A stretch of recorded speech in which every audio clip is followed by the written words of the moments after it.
Okay, I had a pound that made recording. I'm going to mute everybody because many people are talking. It's done them, right? I'm afraid of it. I don't know. No, it goes. Good. Go ahead. Better.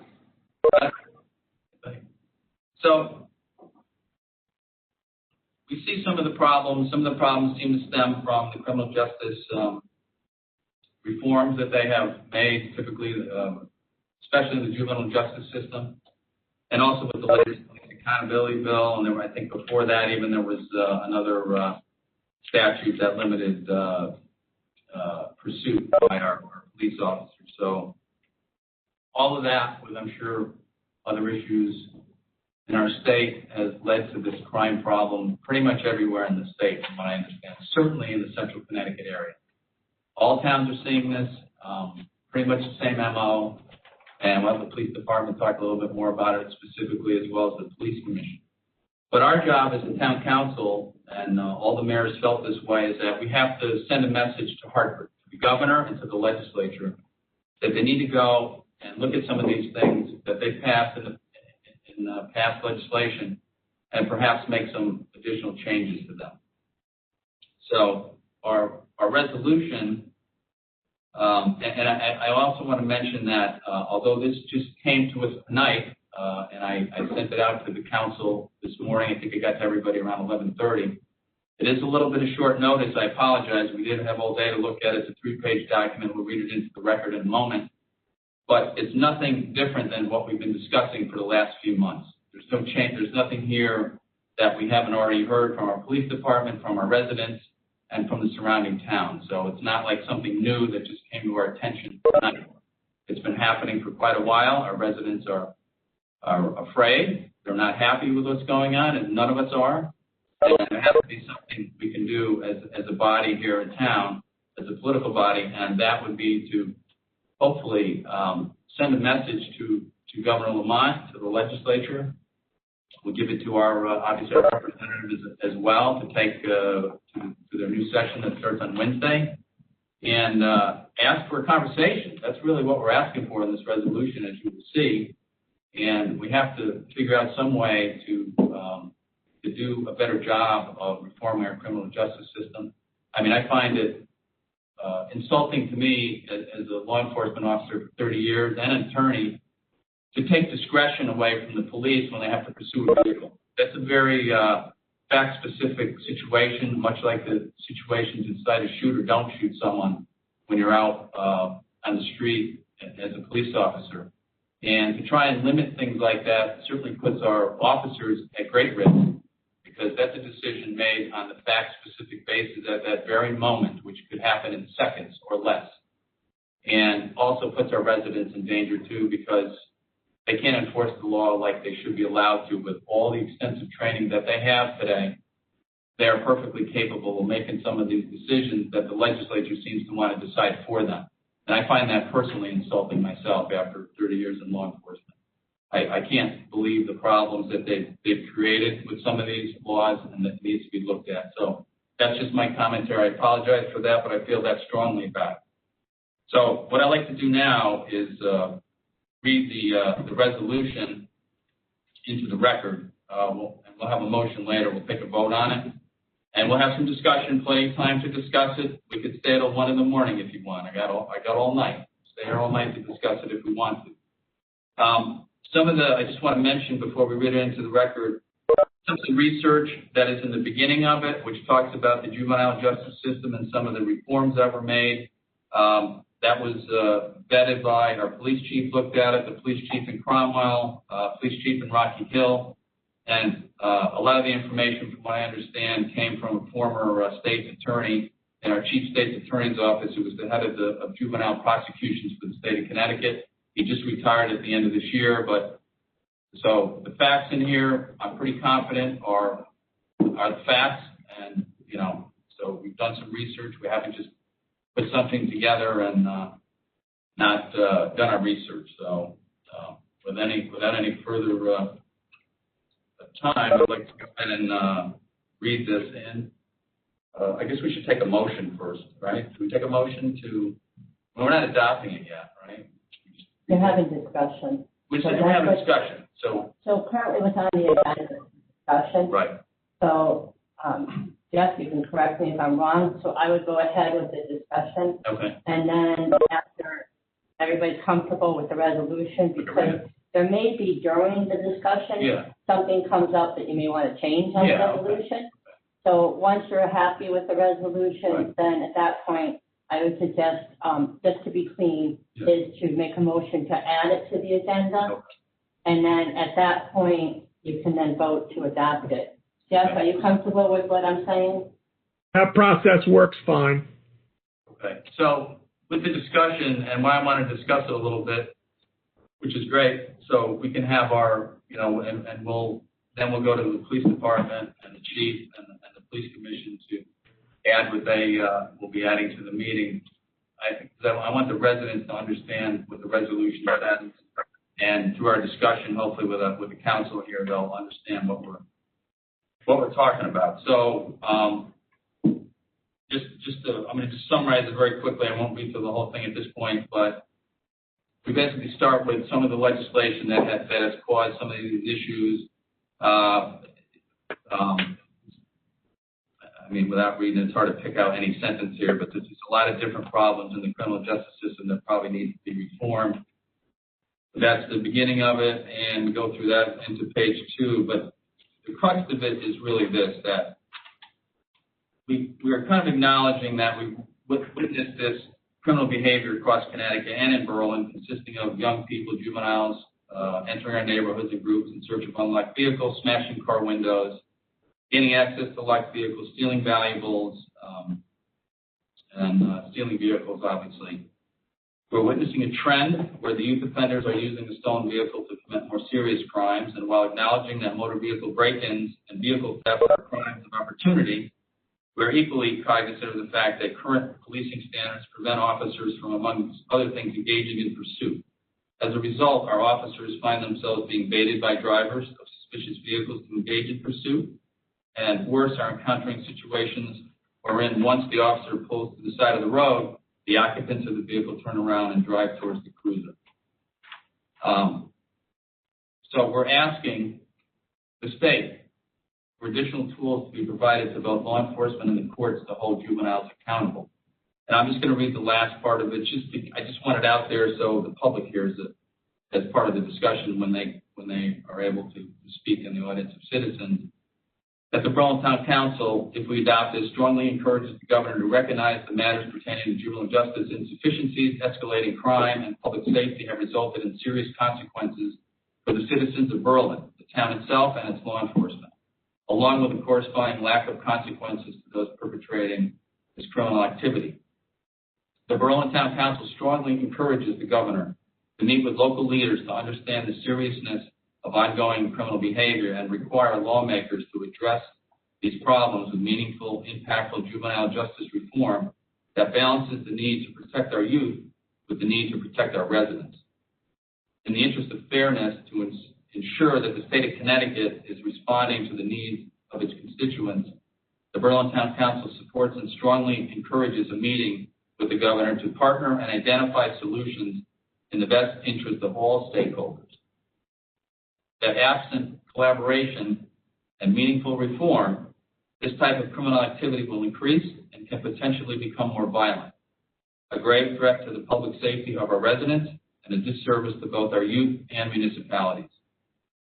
The final line in it is that the Berlin Town Council is unwilling to wait until someone gets hurt or a significant incident occurs to seek accountability for the problems within the juvenile justice system and other criminal justice reforms that are creating havoc in our towns.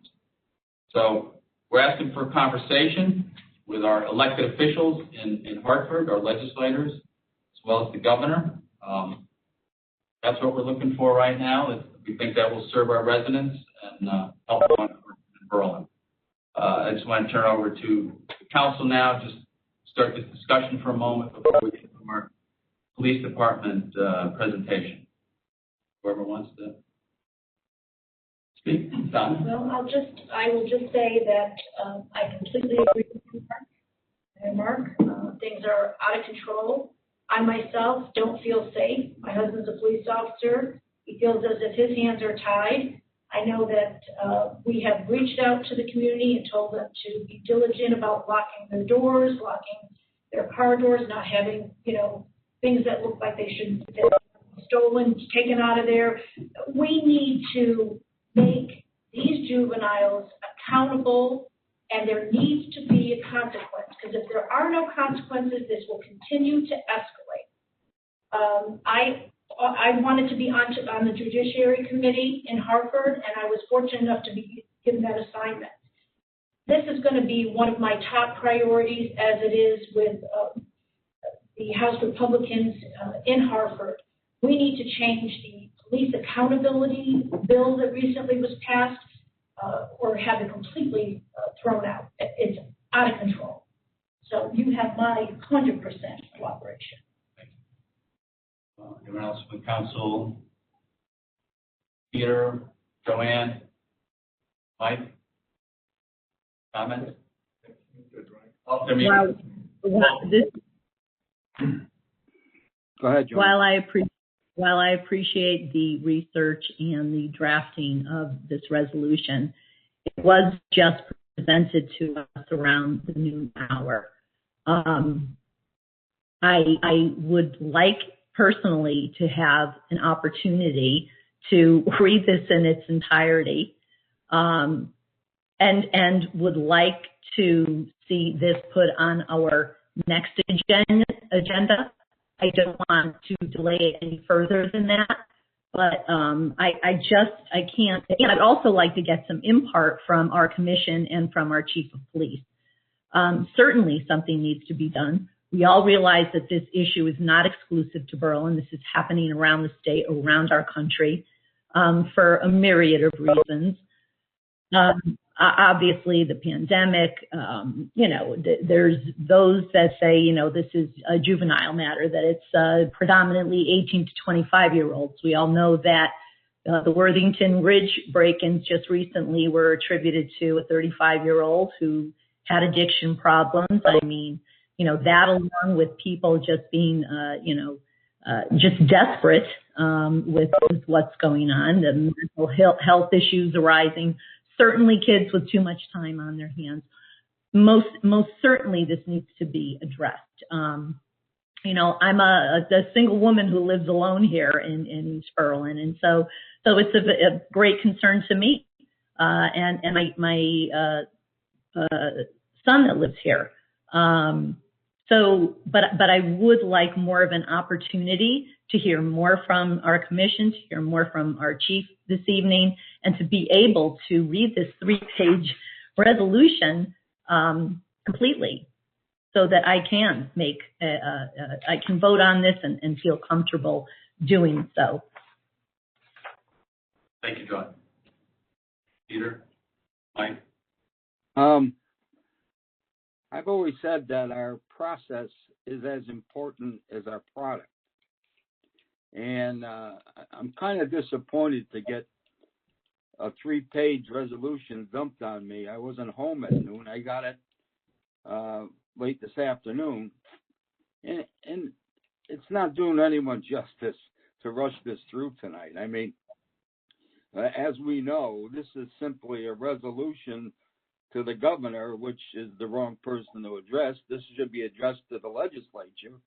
And we have someone going up to the legislature who ran on a law and order campaign.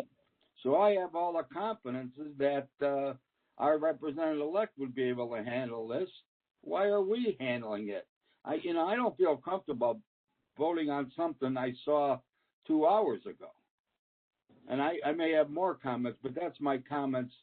We've always been pretty good about sticking to our, agreement that our process is important as our product. And I hate to see us willy-nilly just throw that away tonight because someone's in a hurry to pass a resolution. Now, we can do it next meeting. It's not 2 weeks isn't the end of the world. And I think it'll allow us to see what's in this and what the long-term ramifications may be. Thank you. Thank you. Mike? And basically just want to echo what both Joanne and Peter said. You know, I think we're all really frustrated by what's happening in town. And, you know, I have a family just as much as people who are single or older that live, you know, in town. And I have to worry about my kids and things that happen to them as well. But we need to make sure that we look at everything, and we're very diligent about doing this instead of rushing into certain things that we could be focused way too much on, like, you know, just the juvenile justice. What Joanne pointed out was that it's not just juveniles, but there's a lot of different age ranges that are going on here. And we really need to do our due diligence to make sure that we get this right.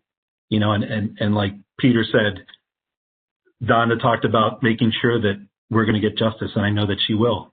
And we just want to make sure that we're going to send that right message from this town up to Hartford so they do the right thing. Okay, thank you. I'll send that. Sure. Mr. Mayor, you know, I don't know if it was just coincidence. I met with my home security company this morning to upgrade my system, add cameras, add apps to the phone, because I first installed that system right after the dependent family murders. And with my wife working home and my son home from college, taking classes in his bedroom. You know, some of these incidences are getting a little more, what's the word I'm thinking of, brazen. It's not just smashing windows, they're going into people's garages. I had a relative in town who left his garage open, ran to the store quickly because he needed something, came back and someone rummaged through the house with his wife inside the house. I think we had an incident in town where someone was filming a suspicious car in their neighborhood. That person in that car turned around and confiscated that phone from that person with a firearm. So, you know, is this going to escalate with people taking the law into their own hands where someone really seriously gets hurt? You never know. You know, it's going back to some of the earlier things the mayor said about budgeting. When the budgets used to come to us before we had a finance board, you know, everything was on the table. The police department is part of our budget. And we would ask the chief, you know, like we do with every department, could you use one less car this year? He would either flatly tell us no, or yes, we can manage one more year. And sometimes those cars do get purchased during the year with budget savings and transfers, and never got voted down. We had an accident with a police cruiser this year, we replaced that car right away. There's been no fighting about upgrading our vehicles to SUVs because the equipment the officers have to carry, they need more room. No one's ever fought that at all. Always supported them as much as we could. As for the resolution, I don't know why we would want to wait. We need to get that message up to the governor as soon as possible. As far as I know, he's the only one in control. If the legislature is going to be sworn in tomorrow, will they take it back their legislative duty and take back their constitutional duty in the state of Connecticut to do their jobs? I don't know. Right now, the governor is spending a lot of our tax money hiring consultants. Maybe that's the way he wants to go. We have to get the message there somehow. And I don't have a problem pushing this forward today. Thank you. Charlie? Just want to say, I agree that we need to consider things and cautiously approve of it. But instead of rushing, I think it's long overdue. I think done this earlier. Probably been required. It's time to act on this. It's only 3 pages. Other counselors can absorb it. Time. I don't see any new ideas in it. Very honest. Thank you. You know, the time issue, I find that interesting, ironic actually, that we have a 3-page document that really just asks for a conversation with the governor and the legislators. That's all we're asking for. We're not changing anything. We're not making a new law. We're asking for a conversation to get it started so we can perhaps fix this problem. I seem to remember the police accountability bill was debated in a day, a very lengthy document that changed all kinds of things for our criminal justice system. One day, they took 1 day of comments, and they voted on it the next day, as I recall. Shameful, shameful. Made significant changes in our laws. We're asking for a conversation. That's all we're asking for in this. It is 3 pages. We got all night. We can go through it. We can debate each section if you want. I don't think we should delay. I think it's time for action and not delay. I think that's not doing our residents any favors. And we're here to serve them. And they are very afraid of what's going on in our town and the surrounding communities. And by waiting another 2 weeks is not going to solve anything. We're asking for a conversation. Maybe in the 2 weeks we can get that conversation. So, I mean, that's what I think.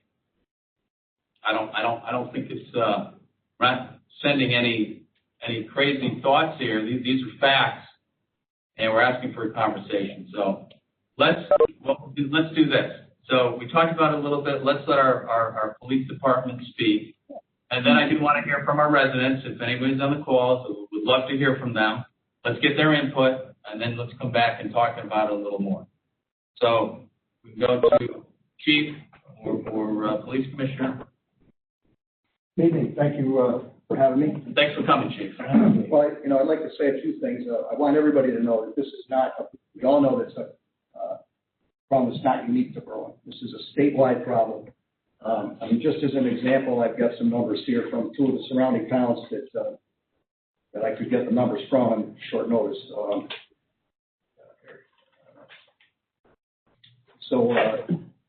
The number was thrown out there. We had a 300% increase. So we started with 16 stolen cars in 2019. Newington started with 53, and Southington started with 41.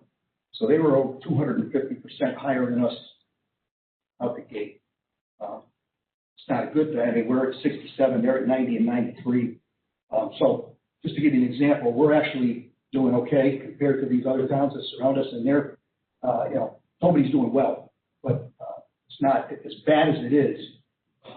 Our guys and gals out there are doing a pretty good job. We've interrupted these things on a number of occasions, at least 16 that I know of that we've interrupted these people. In fact, Councilor Beach's husband's cruiser was hit by one of these perpetrators from a breaking into cars on Langdon Court earlier this year, or last year, I'm sorry, it was the new year. So they're not afraid to run away from us, and they're not afraid to ram cruisers too. Virtually, I'll go through the issues here. Virtually every car that was either been stolen or rummaged through was left unlocked with the keys in it. So as part of that, I'll get into what we've done. We're just now seeing an escalation of that. We're seeing windows smashed in cars. We've had 100 windows smashed. I think we've had 3 to date that I'm aware of. They're also we've got a couple of cases where we found cloned garage door openers that they're using garage doors. So you got to lock the cars. You got to get the keys out of the cars and lock your garage door. We haven't any burglaries related to this, to a phone or anything like that. But garage is just. We actually recovered one of those garage door openers. State law does not allow us to pursue for property crimes. So we're only allowed to pursue suspects for violent crimes, and they know it. They actually brag about it. They become more and more brazen. In fact, you quoted one of the incident you were talking about was in Rocky Hill, where they actually stopped and taunted the officers and then came back down the street at them, knowing that the cops couldn't chase them. Part of the problem, too, is the courts are only operating on a reduced basis. So it was brought up that one of the perpetrators we got the other night was not a Julie. Well, they are not all Julies. We have outliers out there. There are freelancers. We do know, we have good intelligence that we have a main group that's working out of Britain that uses youths, uses people under 18 for a specific reason, because they know they're not going to have a record after they're 18, and they're not going to be put in jail. So part of the problem is that these justice reforms that they've seen through, I guess, they know what they can get away with. And even the adults that are arrested, they're out on bond because their court dates are got some reason to hold them on a bond, they're going to be out. And when they're held on a bond, they've been making it, and some of these people have been bragging, they get out and they're showing their multiple bond forms on Facebook, that they're out doing it again, bragging about it. So, and that's partly, and of course, being backed up due to COVID. So you did see a spike with COVID because of a number of reasons, not just any one cause. They're all wearing masks. They're wearing gloves. There's very little DNA to process. We have had success with a couple of cars that we swapped, and we're able to get DNA evidence from. We do have a warrant pending on one individual for that. We do know that these are mostly organized groups that are doing this. They come out in groups and they'll go down the street, and we've had, residents have been calling us on this, which is outstanding. It's great. And they'll go down the street and they'll try all the car doors. If they don't find a key, they'll just rummage through for what they can find. If they find a key, they steal it. We know that they're taking these things. They've been recovered with windows tinted after they were stolen. They're taking them, tinting the windows and using them to commit other crimes. They're taking them and selling them to other groups to commit other crimes. So it's not, we have a pretty good, I can't get into all the details on the intelligence, obviously, but we have pretty good intelligence on that. They're becoming increasingly brazen now because they know there's no consequences, and they openly brag about it. There have been more and more instances where they've been armed. I don't know if you saw, there was a PSA on TV by the state police and the ATF, where they were saying, make sure you don't lock your guns in your cars, because a lot of these car burglaries, the guns are being stolen, and they're being used in crimes elsewhere. So it's illegal to leave a gun in a car unless it's locked in a glove box or in the trunk or in a gun safe. So again, you could potentially, the victim could be the victim again, because that person could be arrested for leaving the gun in the car that got stolen by somebody who broke into it. We did have an incident, as Councilor Letty mentioned, an incident where an individual took a picture of one of these perpetrators, and they came back and stole his cell phone, which we did recover the car. We had a good vehicle ID on the car in Waterbury that was involved in a shots fired call in Waterbury. So we put out a vigilant, not a vigilante. I know it gets out there because it's shown up on other Facebook pages. We put on ours, and we really want people to report this. We do not confront these people. It's far too dangerous, and they don't have any qualms about using force. See here. All right, so again, we're not unique. What we're doing about it and what we have done about it, the biggest thing, going into it this far was to get the information out to the public to lock your cars. There have been multiple press releases for years. I did this when I was deputy chief, to lock your cars. Like I said, it's always been there, but not to the extent that it is now, obviously. There's been a WebEx meeting. We went through the whole thing on stats, what you can do, and it's available on our Facebook page. You can go there. It's on YouTube if you want to watch that. We've added extra patrols to the midnight shift to interdict this. It really was ineffective because it's like playing hide and seek, 26-mile board. We would be on one side of town, they'd be on the other. So it's not a problem that money can be fixed by putting overtime into it. And we are adequately funded, as was brought up earlier. We have money for overtime. If I thought throwing overtime at it would fix it, I would do that, but it hasn't been effective, so I'm not going to waste money on that. So we can try other venues, and we're constantly trying different things. Plus, now it's not just a midnight shift thing. Now they're coming out. See, Farmington had a car that was on TV, stolen out of a driveway in broad daylight while a family was home. Woodbridge had another one. Southington's having a meeting tonight because they've got over 400 cars right through. We're at 260. So we've really tried to get that information out there. And the biggest help to us is for people to be vigilant. The guy that was caught on Worthington Ridge the other night, because somebody saw him. We had a cruiser in the area. He got the license plate. The guy took off, but we put it out to our surrounding towns, and New Britain was able to find the car in the parking lot, and we got the guy. So it's very important that they call us as soon as they see something, and don't think it's nothing, because in the past, the people would not call us when they saw it.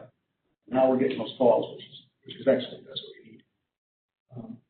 We're the only town in the area that's assigned an officer to New Britain's Auto Theft Task Force, and that's where we're getting most of our intelligence from, but it's been useful. He's a detective now, so he's still assigned to that, and we're still getting good information out of that. We've joined the Ring neighborhood, so anybody's got a Ring can now get into the portal with us and share with us, and we can put out stuff through that Ring portal. And we're revamping our community outreach. We're going to try to do some more with block watches. I know Southington tonight is one of the things on TV I was watching is that they are block watches are formed by the people in the neighborhoods, not formed by the police. I mean, it's basically a local homegrown group that will get together and they can share with us either through social media or whatever. We're going to have an email set up. We're in the process of revamping that because that had kind of fallen by the wayside over the years, those block watches. So that's been the process, and we should have that out in the next couple of weeks to the public. Yeah. I meet regularly with the chiefs from the 5 towns that I'm aware of this. Chief Custer in Rocky Hill, he's the one where they talked to his officers. Had 2 shootings related to this over the last 6 months. Shots fired calls, not what he was getting. Huddersfield. So we're very well in tune with them. When I talk to them, I have a meeting next week with them on that, and we try to put our heads together to come up with new strategies. But again, it's so random that it's very difficult to combat. I mean, I've been out there myself, day shift, chasing these guys around and getting reports from the citizens on. And they're deliberately targeting the suburbs because they know that they're going to get a better car in a more affluent suburb than they're going to get in the city, generally speaking. And people are more lax, so that's very easy picking. So that's what they're doing is they're hitting the Woodbridges and the Hurlins and places like that. Because what they do is they get more money for them when they sell them. They sell them. And I don't want to dispel any rumors. I've heard some people saying that we don't process, we don't process cars or crime scenes. We evaluate each one. It's not TV. We look at this to see whether there's any solvability factors and whether it's worth processing that for evidence. So, and we have done it, and we have had results with it. So I mentioned earlier, we did make an arrest based on DNA that was recovered from a stolen vehicle. So, this is, we're your police department. We're just as frustrated by this. And the police commission, I know I speak for them. We're knocking our heads again. We're trying to find a solution to this. The bottom line here for us is that give you one example. We had a BMW stolen. It had a low jack type system in it. We tracked it to Britain. We were following it with Britain's detectives or their patrol units and couldn't try to stop it while it was moving because it would run. And we couldn't chase it. So it actually stopped in Walnut Hill Park, and these 2 miscreants got out. And when it was game on, we actually arrested both of them after a short foot chase. But one was a juvenile who'd been arrested 3 times previous to that. The other was another juvenile who was on parole. They cut his parole bracelet, his ankle bracelet off 2 days before, and they were actively looking for him for doing the same thing. So, and the intelligence we're getting again is there are outliers. There are some individuals that are freelancing out there. The main problem, though, is organized groups. The state police did a study earlier last year, and they said the same thing. It's organized groups that are doing this, and they're doing it for profit and hopefully bragging about it. To be honest with you. Any questions or can I speak to? Okay, so I'll turn it over to Vice Chairman of the Police Commission, and if there's any further questions, I'll get to. Thanks, Chief. Thank you. Thanks, Chief. I'm Steve Wilson. I'm the Vice Chairman of the Berlin Police Commission. I want to thank the mayor for adding this to the agenda and giving it the emphasis it deserves. And I support that resolution going to the governor. I think it's a great idea. And I want to reassure our residents that we have a very well-equipped, well-funded, and well-trained police department that is working very hard on this problem. But as you've heard already, this is not a Berlin problem. This is an everywhere problem. And we need all the citizens to help us. If you see something suspicious, you have to call. If you have security tape or Ring video, you have to share that with the police. That has solved numerous crimes. And I'm not victim shaming about people leaving their keys in their car. My car was stolen in October, which I'm a little embarrassed of. Luckily, it was recovered within about 2 hours in Hartford. The kid's still at the wheel, who they told me the 15-year-old had been arrested 15 times already. So just to add some emphasis to what you're hearing about the problem with juvenile delinquents. But I kind of swallowed my pride and went around my neighborhood to warn all my neighbors about what was going on, and I found out some interesting things. That 6 people had had their cars gone through in my street, and one of them had reported it to the police. One person. Several of the people had videos of the people doing it and said they just didn't bother calling the police. I don't know why. So it is kind of like playing whack-a-mole. You know, it's a very difficult thing for the size of our town and the size of our force on any particular shift to catch these guys in the act. But we have interrupted quite a few of these things. As the chief said, we can't chase them. That's just, I think, just a bad law. And I know there's things that come with police chases. I can tell you in 2008, a Wallingford police officer killed my father-in-law in 95 in a 35-mile-an-hour zone. So I don't say it lightly that police officers should be able to chase bad guys. I think they should. But we need the citizens to help us. If you see a car that doesn't belong in your neighborhood, call the police department. If you have video of something that happened across the street to your neighbor's car, let us know. It's not going to negatively impact you. Your name's not going to be made public. It's a tremendous help to solving the problem. So again, we have a wonderful bunch of men and women in our police department. They're working hard. As frustrated as you might be by having your car rifled through, we have professional people that do this for a living that are being driven out of their minds by not being able to stop it. They want to do a good job for us, and they need the help of everybody in the town. And additionally, that's what we can do. What we need additionally beyond that is, the court system up and running, adjudicating these cases, and we need the governor and the legislature to revisit how they're addressing juvenile crime, because clearly the lack of consequences for these kids is having a serious quality of life issue on residents of Berlin and our surrounding towns. And I also fear that this could escalate too. There's been a little gunplay in the surrounding towns. Guns have been presented in incidents in our town, and it's only a matter of time before it gets bad. So the governor and the legislature need to step up. Our citizens need to remain vigilant, and I assure all our citizens that our police department will stay 100% engaged on this. Thanks, Steve. Thank you. Appreciate it. So we've got some information here out there. So if we can, at this point, turn to our audience of citizens now. Be happy to hear from anyone who wishes to speak. If I don't know how many people. Mayor, we have quite a few people on. Okay. What I'm going to do is I'm going to unmute everyone. Okay. People who don't want to speak, please mute yourself. The background noises are a problem. So if you don't want to speak, mute your phone or your computer. All right?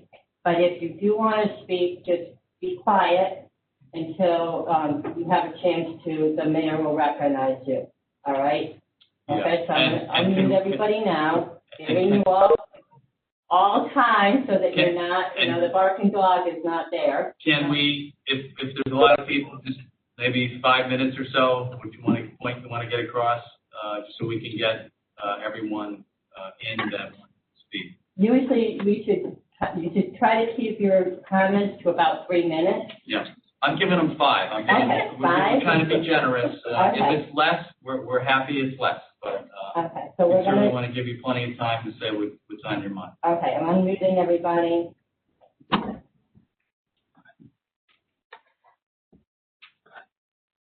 Mayor Kaczynski, this is Melissa Uranaga. I'm also a commissioner for the Police Commission. Sorry about the echo. Professionally, I'm a social worker for the Department of Children and Families, so I also act as a court liaison, so I'm well tuned into the juvenile justice issues that we're facing, including a lot of the raising age legislation that took place back in 2006, I believe. I'm concerned about this resolution going before the governor because I feel like it focuses on juvenile justice and doesn't focus on the criminal justice system as a whole. My concern is that we need to focus not just on our juveniles and adequately funding our juvenile justice system, but also focusing on DOC and reintegration into the community, because I believe that plays a factor as well. I firmly believe this is a legislative issue. It's not an enforcement issue. I support what Vice Chair Wilson said, that our police force is doing all that they can to rectify this situation to the best of their ability. But I strongly believe this is legislative, and I encourage Donna Veach to take on this issue in her role as our representative in Hartford. I think that that's a better place to manage and address this through legislation, and addressing the entire juvenile justice system, or the entire criminal justice system, not just focusing on juvenile justice. Okay. Appreciate those comments. Yes. Oh, yes. Yes. Yes. So if you unmuted yourself, you're not speaking. And please go back and mute yourself if somebody else is speaking. Only one person from the whole lot can be unmuted when you're speaking. And when that person is done, unmute and speak. Otherwise, you're going to have multiple like I'm hearing right now. So I'm asking all of you to mute your devices and then unmute when you're ready to speak. Thank you.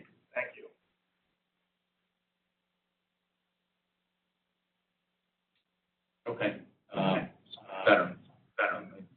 Maybe not. Okay. So thank you. Next speaker.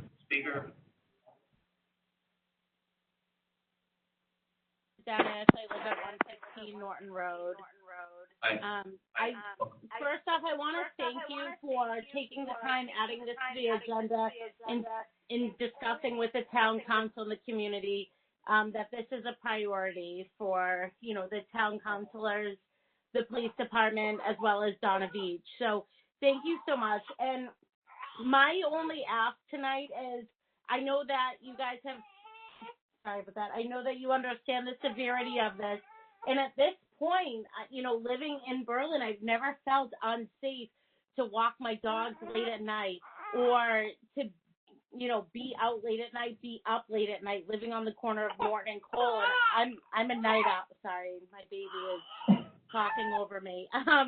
So I'm a night owl, and most recently, I felt unsafe. And I really think that this resolution is very important to get to the governor. I think 2 weeks can make a huge difference. So tonight, what I ask is for you to consider making this a non-political issue, Democrats versus Republicans, and a community issue, because, as a community, we really just need to come together and everything we can possibly do to move in the right direction to make our town safer. So thank you so much for putting this on the agenda. Thank you, Mark, for addressing it and bringing the police department in. We really appreciate it. I think it's important that, you guys are working to mitigate this problem. So thank you. Thank you very much. Next person up. Anyone else? Now's your chance. Yeah, can you hear me? Yes. Hi, this is Ryan Malloy. How are you? Hi, Ryan. Welcome. Hi, thanks. I'm a resident here in Berlin. First of all, thank you all for what you do.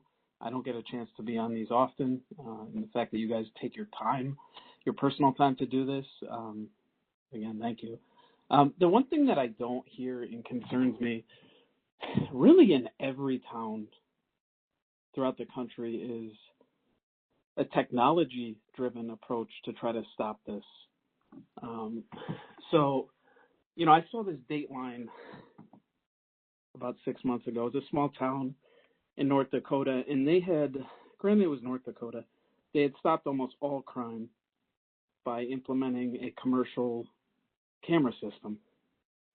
And it sounds simple, right? But most of our biggest cities in the United States utilize commercial camera systems for policing. They utilize audio equipment as well to track certain noises. So when I look at Berlin, granted it's big, there's a lot of entrances, exits. I still think there are key pinch points like we used to use in the military, where if you put them, you could help drive a data-driven resolution here. So I think from my end, and that's not the only thing, right? So I've seen one department that utilizes front bumper GPS mounted units. So granted, you guys can't chase anybody, but if the officer's behind somebody and that starts before they disengage, they can shoot the GPS and back off, right? So you follow up at a later date, a later time. So I think when I hear all these things on reform, you know, whether it's juvenile or not, I think the one thing I always think is missing is technology, right? As a town, even if it's us hiring a consulting firm, you know, security consulting firm, what can we do better? Because I don't think anybody thinks it's the police. The police are doing a great job. It's the laws and a lack of technology, right? So that's pretty much my angle. The only other thing I'd say, having military experience in being a pistol permit holder and doing criminal justice classes for over a year in college, I don't think our citizens, based on the feedback on Berlin Buzz, Berlin Talks, I don't think they actually understand a lot of the laws around firearms. So I propose another approach is, you know, something in the Citizen or on the Berlin Police Facebook page, you know, a press release telling these people what the laws are, because you hear people, you see them saying, you know, I'm gonna do this with a gun, I'm gonna do that with a gun, but the law is not conducive in this state to a homeowner to engage anybody. And most of those laws have mandatory minimum sentences, regardless of your past, right? So I think from my end, that would be the other angle as a citizen here, is how do we get the message out to educate our citizens on what they could do, which, just like the police, is not much. So thank you for your time. Thank you. I'm going to look into next. Anyone? Next up? Yeah, I'd like to speak. My name is Peter Zarabozo. I reside at 158 Elwood Road. I just want to comment that, you know, I think the police are doing a good job, but, you know, it might be beneficial to have more police on the force for future consideration. I also think that there's some crime problems are also related just to the nature of our society and our community as it is now. I think our communities could be a bit tighter. I think we could all be better neighbors to each other. And as the police chief pointed out, be actually vigilant.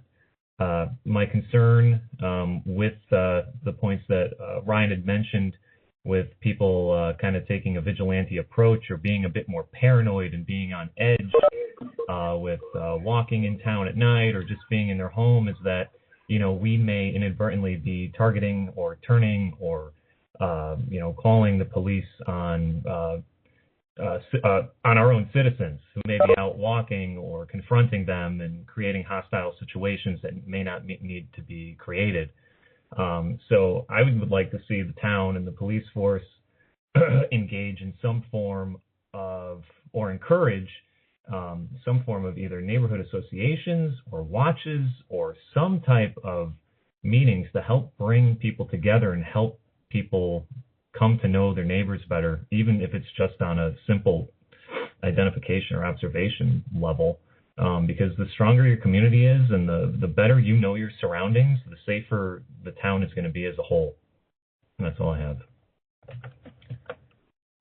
Thank you, Peter. Appreciate it. Next up, comments?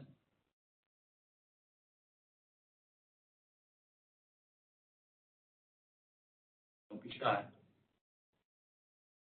Anyone else?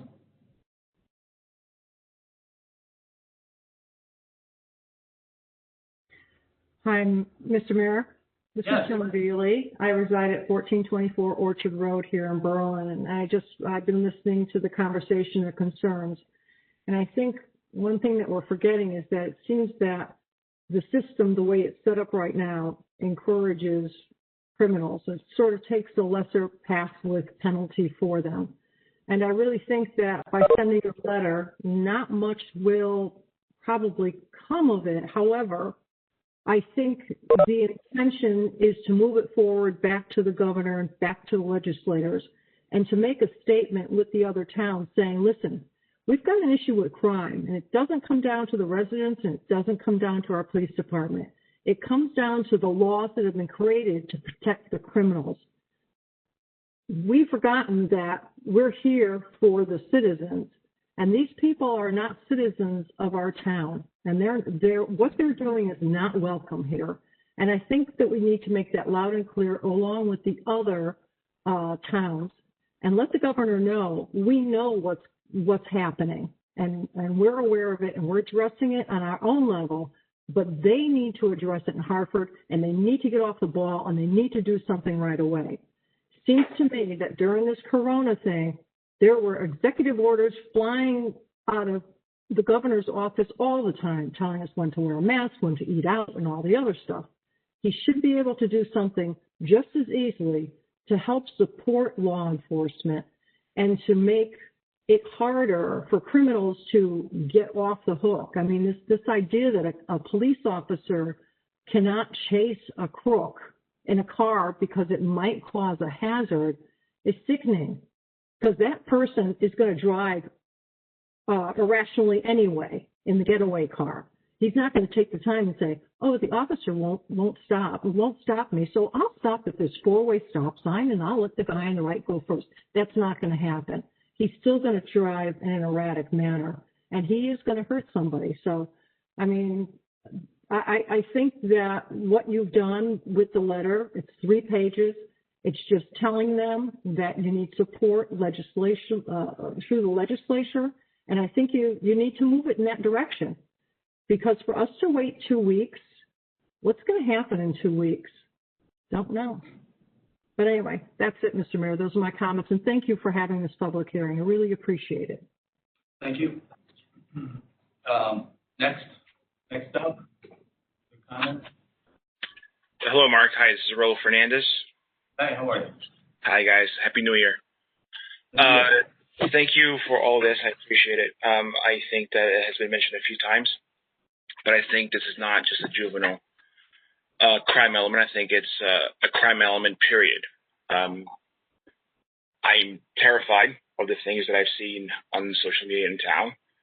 I think citizens becoming vigilantes is a very growing, dangerous scenario that's been happening to our small town.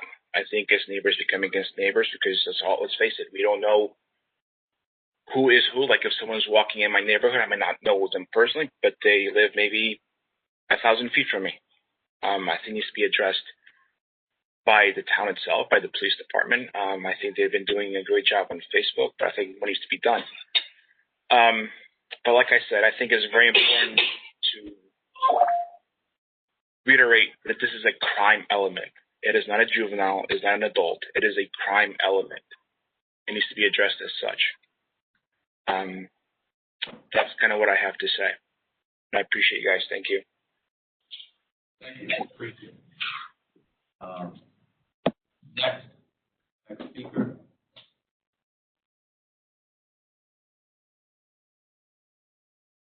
Anyone else wish to speak?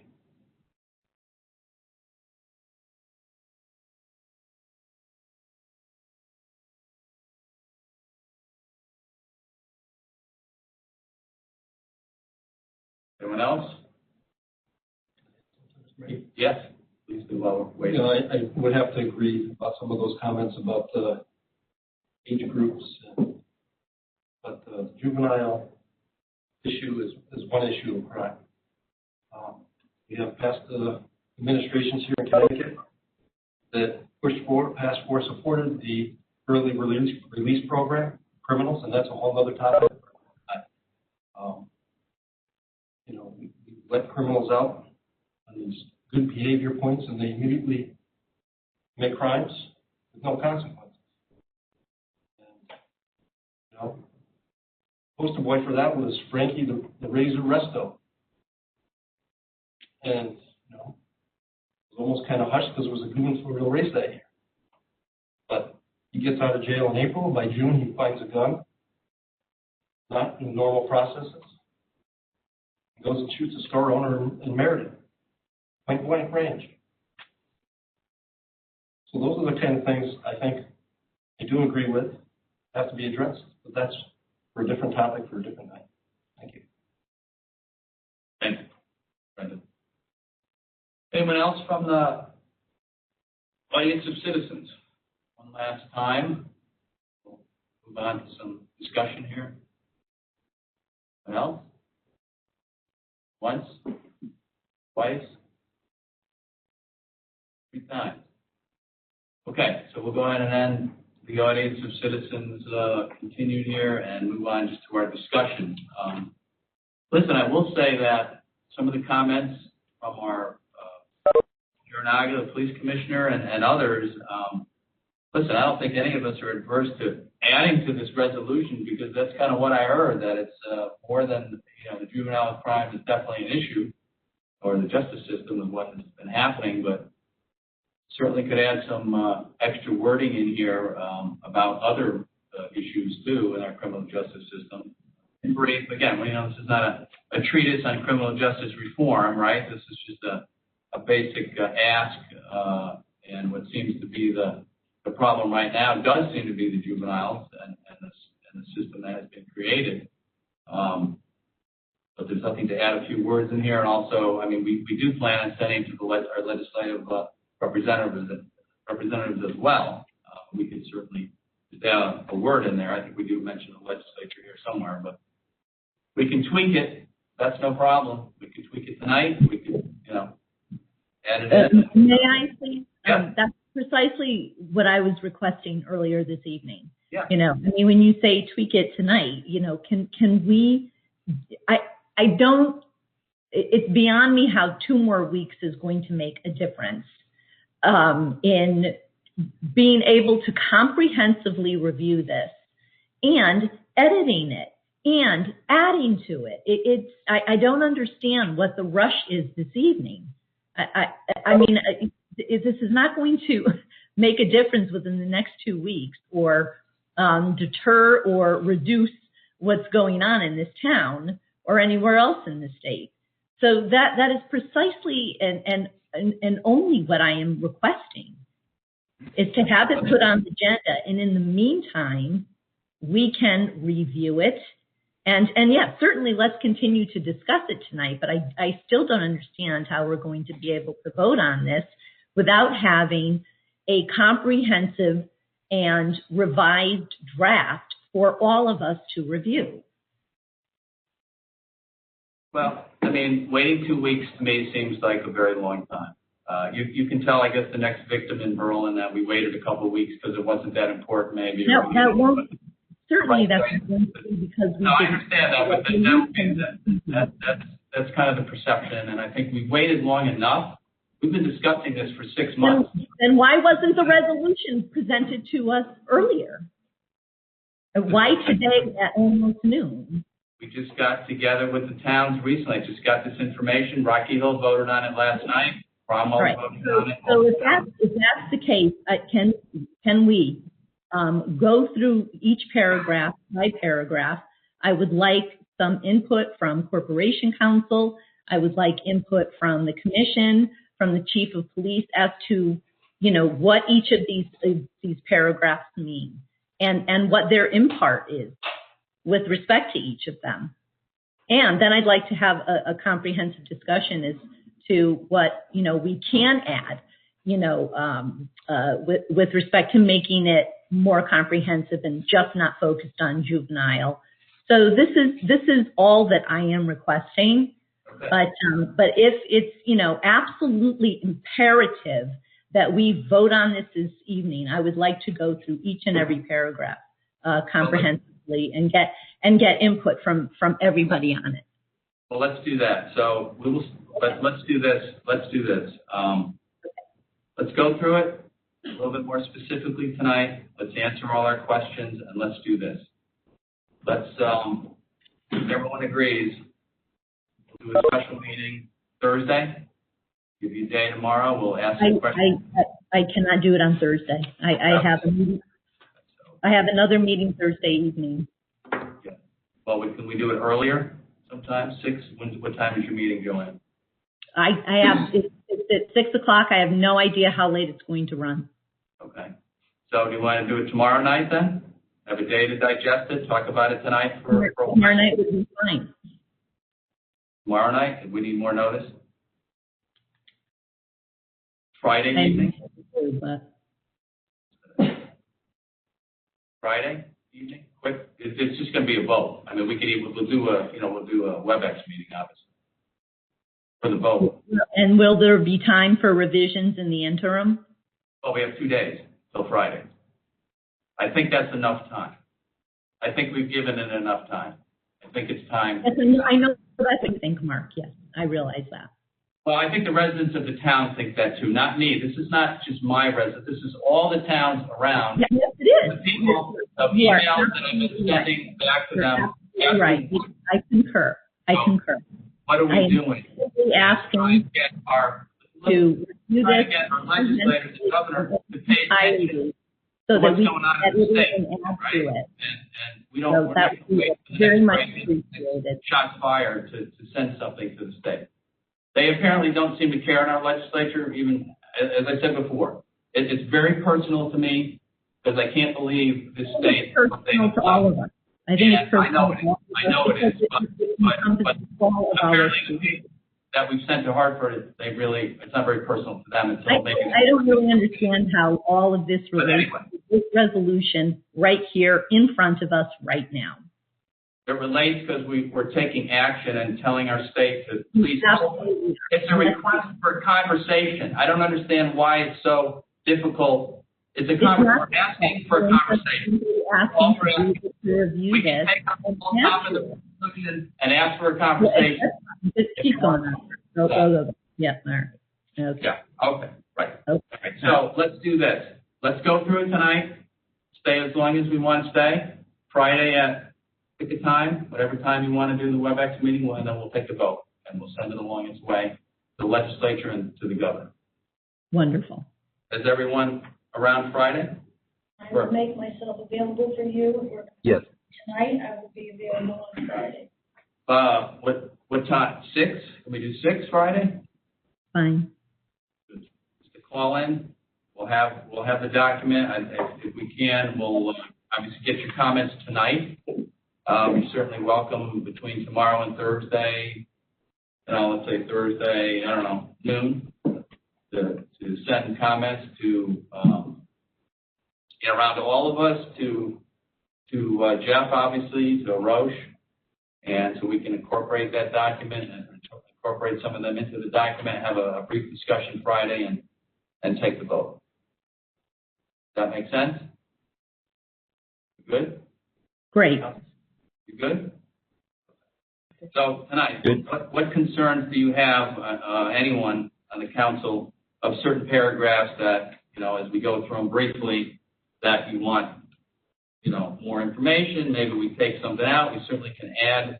I mean, I'm all in favor of the broader discussion for the criminal justice system. No question about that. So we can add that somewhere. And I guess just, the document as a whole, the first couple pages are really just informational. We can vet them a little bit better. I mean, they've been vetted by our chief, 2 other chiefs. They came from an expert in the field, but whoever we think we would vet them with, I'm not sure who that would be at this point, but if you have somebody, or you want to look at them yourself and look at the statutes, of course, be my guest. So really I guess the heart of the resolution is the last page, obviously, but at some paragraph here, and we can digest it, we would add, I think, some of the other issues we talked about, Department of Corrections, the entire criminal justice system. That's a little broad. Mark, can I just mention something real quick? Sure. I think one of the things that I know I'm concerned with, and I heard it a couple times in the discussion, is that there seems to be a hyper focus on juveniles in here, and I think that a lot of people were, a good amount of people that were talking were agreeing that it's more of a criminal justice thing than just juveniles. And I think that if we're going to just have the discussion and want to have that discussion with the governor and the legislatures, which is fine, I think we should just basically talk about it as a criminal justice issue. While you can add some juvenile issues there, I think that almost every single point saying that it's a juvenile issue is sort of short-sighted. Well, okay. I mean, that's your opinion, but the statistics in every town in our area does seem to point to a juvenile problem. So we're kind of, I guess when we worked on this and other towns looked at it and we looked at what the problem was, juveniles are the problem. That's what we're seeing. So I don't know how it's short-sighted. It's what's happening now. But I hear you, and I agree. It's more than juveniles, but we can add, whatever you think is appropriate to add in that we want to. If we get to that discussion stage with our legislatures, certainly our reps will get to that stage, and or the governor. So yeah, whatever language, Mike, you want to add, happy to add it along with the juvenile issue. Most certainly. Are all the towns that you had talked with, they have the same language in their resolutions as well? Yeah, Rocky Hill did. I had a couple others I hadn't seen yet. They were still working on. I think I want to say Weathersfield might be meeting tomorrow night. So yeah. Is there any way that we could get copies of their resolutions as well to see if perhaps we would like to incorporate more from their resolutions? Yeah, I can see if I could get this is I think basically Rocky Hills. I haven't seen Cromwell's yet or Weathersfield. I don't know if New England. That would be great if we could get those. We'll try and find them. We'll try and get those tomorrow. If they're done. I don't know. I guess Weathersfield being tomorrow night. I think. So I don't know when Cromwell is, but we'll see what we can find. So. You see the first page. What are we thinking? Anything jump out at you? Anything you want to change, research? We can star that and try and look at it a little bit more. Well, let's see here.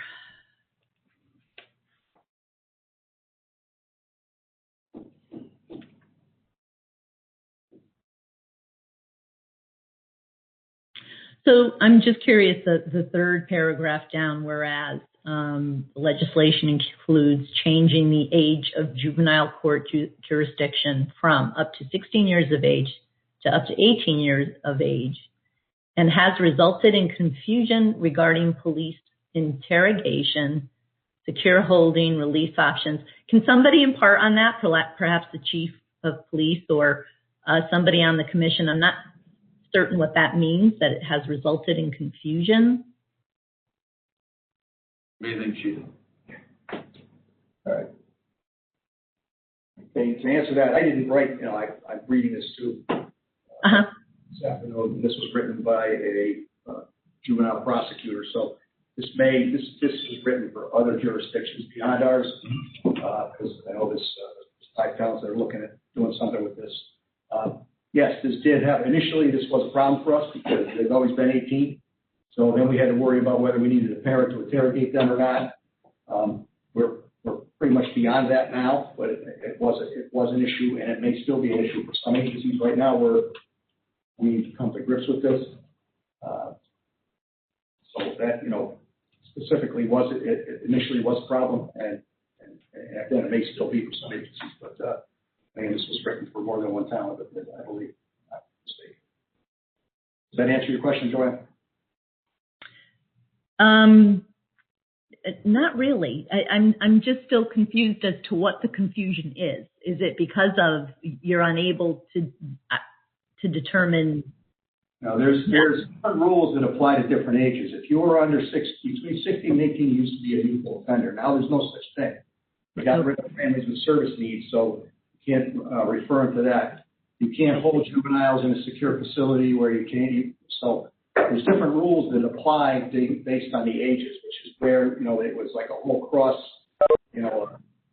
a crosswalk of how you had to put these things together once the age changed. It was graduating when it originally came in. So, now it's at 18, so it's got it. We have anyway. But, so there was also whether you had to redact a name from a report, whether it's or not. So there's a bunch of rules that apply to these different age groups, which resulted in some degree of confusion because. Okay. And have we experienced this here? I would imagine.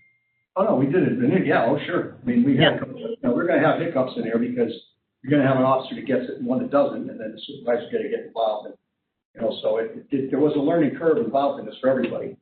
I think what this thing was put together, it's kind of a chronology, I think, of how the system was changed over the years and the results of those changes. So again, this is Fran Carino, I believe, was the retired state chief of juvenile prosecutions for the chief state's attorney's office, and he's a subject matter expert on this.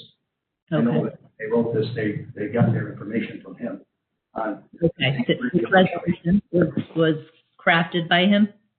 Yeah, well, yeah, I'm sure they got most of it. I know this is written by Cromwell and vetted by, got the information from him. So I know that I'm confident that the nuts and bolts of what he's telling you here about the laws are true. Mm-hmm. Okay. And one thing about, I think that one thing you picked out is somewhat subjective, so, but that was an issue, and it still may be for some of the agencies as far as determining what rule applies to what age group, with that raise the age law. Okay, I appreciate that. Thank you, Chief. No problem. Anything else on the first page? I don't know. I'm still going through it, if I could. Okay. And, I guess, listen, when I saw this first, I did think it's a lot of information, but I felt like, well, we can do a one-page resolution and ask for an audience with our legislators and the governor and all that. But I think, and again, like I said, I'm happy. I think we should add to it. That's great. I think it's better we have facts in here and information that we're talking about. I mean, other than just saying, hey, there's a problem, help us. I think that's really useless. At least here we do, historically go through what the problems have been with the juvenile justice system, which has led up to some of our problems now. And obviously there are others. We all know that. That's not the only problem. But it's a starting point for the conversation. That's really what this is about. That's why I'm a little taken back by the concern. It's a starting point, and it's just information, and that's what we're looking to do. Just a message to our people in Hartford to listen to us and help us. Agreed. But yeah, go ahead. Page 1, we're still on it.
And the first two paragraphs on the second page. This has all been researched, verified.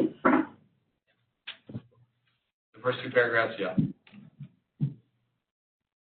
Yes, I mean, that's from the state's attorney. I mean, that's where, I mean, when that's simply what I'm asking. Yeah, she said that. Yeah, that's what she was asking. Yeah, I was asking the chief. So yeah.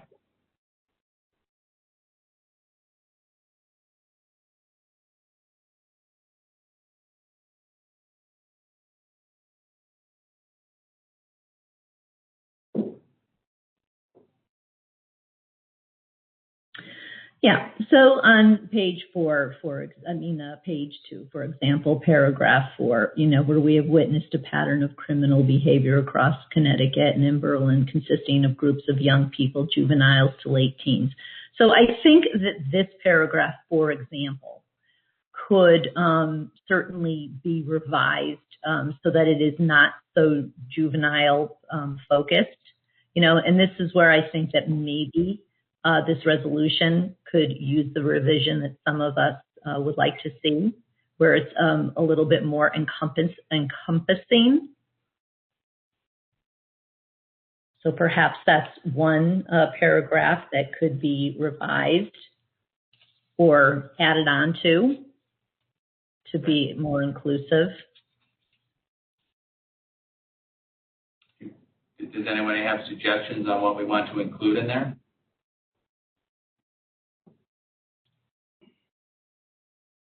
It says consisting of groups of merely just people, groups of people, juveniles to adults, and you're entering our neighborhoods in groups. You're including a lot of, putting more people there. Can I just make a comment? Yes, please, Don. I think that these are statistics and results. I mean, we're not targeting juveniles if it's adults. I think a large portion of the people that are breaking in, are stealing cars, are entering homes or garages, are juveniles in our area. I mean, there's a spike in juveniles that are doing this. So, it's not like we're targeting these people or this. No. Chief Klett did say earlier, though, that this is organized. So they are juveniles that are organized by adults, and using it. They are the people that are entering and stealing the vehicles. I'm aware of that, but it's an organized. The children, the juveniles are doing this. Yes, I understand. Once again, it's an organized. Out of here because the bulk of it the spike is in the juveniles. That's what we are seeing. So why would we take that out? It needs to be addressed. I'm not saying it shouldn't be addressed. I'm saying make it more comprehensive and organized effort. Wouldn't you agree that most of the stuff before this, though, addresses all the juveniles? There's plenty of stuff about juveniles before all this in the first page and a half. We're just asking to change the little paragraph. I don't understand how making this more comprehensive is the problem. Juvenile to adults. How's that, Joanne? I'm not taking juveniles out. I'm just adjusting it to add it to, Juvenile through adults. You can list it. Yeah, that's what I said. That's what I said. I can hear you, Joanne. Sorry. Okay, so juvenile through adults, we can add that in. That's fine. Somebody mentioned, right? Mike, I don't know if it was you or your wife mentioned DOC and what else? What else you guys? She mentioned, I guess somebody mentioned the entire criminal justice system. Well, yeah, there's a lot of problems with the entire criminal justice system, but I think that's a bit much to put in our resolution. I think we're trying to focus it at least a little bit to start the conversation, but I do agree we can add adults, and obviously we just arrested an adult, and we know that it's still occurring. There's plenty of adult crime. So DOC, what's DOC specifically? What would we say about that? What? informational views.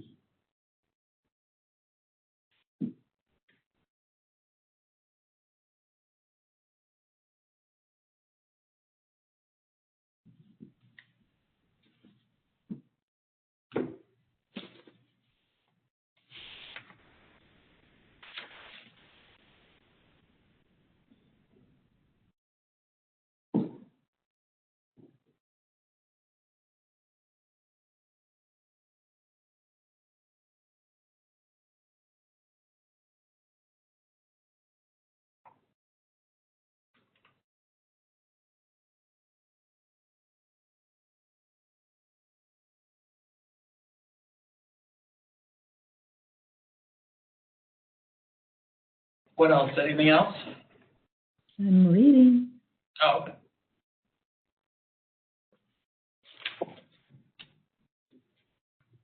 I will just call your attention while you're reading to the first paragraph and page 3. There could be more details there, but what that is, there are some proposed changes, I believe, going to be before the new legislative session. And one of them I found I think would be disturbing to all of us would be removing school resource officers. Why the state would dictate something like that, that's pretty disturbing. But those are some things that are on there, and I think they're talking about decriminalizing certain other offenses for juveniles. And again, just the consequence thing seems to be totally taken away, and they're even going further, apparently, or at least that is what has been proposed.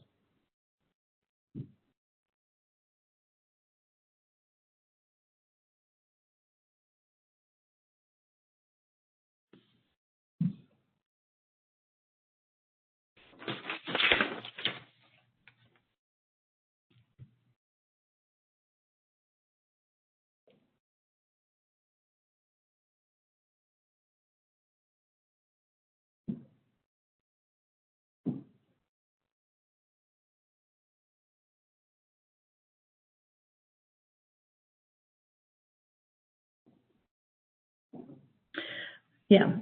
So once again, I think that some of this is subjective, but I think that it would be great if we could get copies of the other towns' resolutions and see if perhaps they offer some additional information that might be incorporated into this.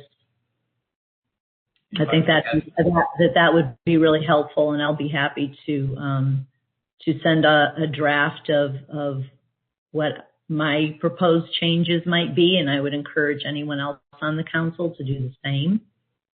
And even any residents who are still listening, if you are looking at this resolution and any of our constituents would like to see something in here, I would love to see or get some emails to that effect as well. Mark? Yeah. I have some changes on page 3. Okay. After the word governor in paragraph 1, 2, 3. Yes. Add the words General Assembly. Yeah, that's good. I agree. Yeah, that's good.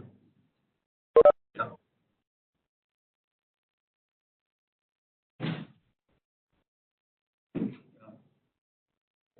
Got that?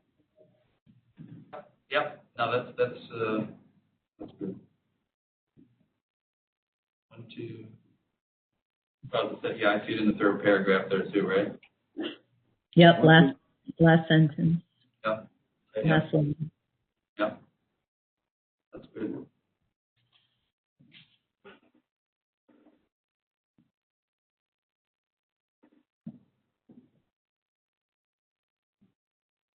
Anyone else? What do we have? Anyone else? Anything else? I'd just like to say that I don't see this as a document where anyone's trying to turn around and arrest all the children. This is a document that discourages criminal activity. It discourages anyone from engaging in that. It's going to help them in a better, proper behavior. Once people get involved in this way, you get caught up in the system, it's a lifelong problem. last paragraph, number 5 on the last page, it says the council is unwilling to wait until someone gets hurt or significant incident. I agree with that completely. I'd rather vote on it tonight. The session is just starting. I think the impact of all the town addressing the legislature, unify and outcry, call more attention to this instead of dragging it out in citizens' drafts. It gets to the benefit of our citizens and those that are doing these bad things. Well, we have a meeting for Friday. I don't think that's dragging it out. It's 3 days from now. There are other things. I agree with you that we need to make sure that we're keeping our citizens safe. And I think that the right thing to do is to make sure that we've got everything in here that we need in here, and that we're being completely, encompassing of what we want to do as a town. And if we can make sure that we're not missing anything from what the other towns have written in there too, I think that's probably the best thing to do.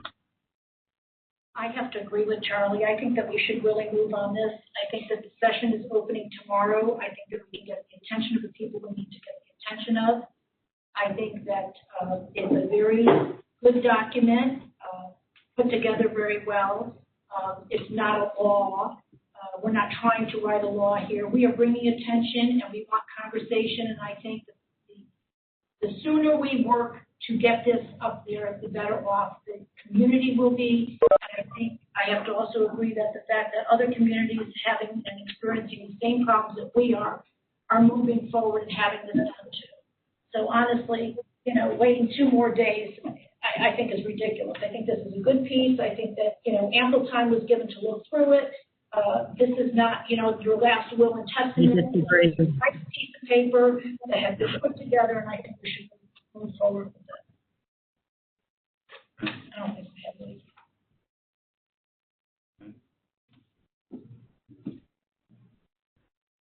What else? Anything else you want to add?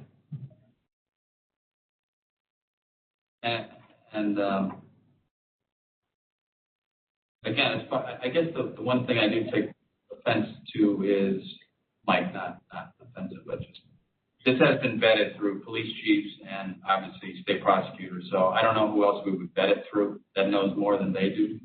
So that's why I was comfortable with this document and presenting it, because I know where it came from, and that's why I alluded to that tonight, where it came from. You heard our chief has read it, as was 2 other police chiefs, 2 chiefs, the former chief of Cromwell, who's the town manager, and the current chief, and Rocky Hill, Berlin, and former state prosecutor, chief state attorney's office. So, Mark, I'm sorry that you take offense to that. I take offense to the fact that you're implying that I don't respect them. So, no, not at all. We keep talking about requesting just some more language, another 3 days. That's all that I'm requesting, so that we can write a more comprehensive resolution. I don't think that is a big ask.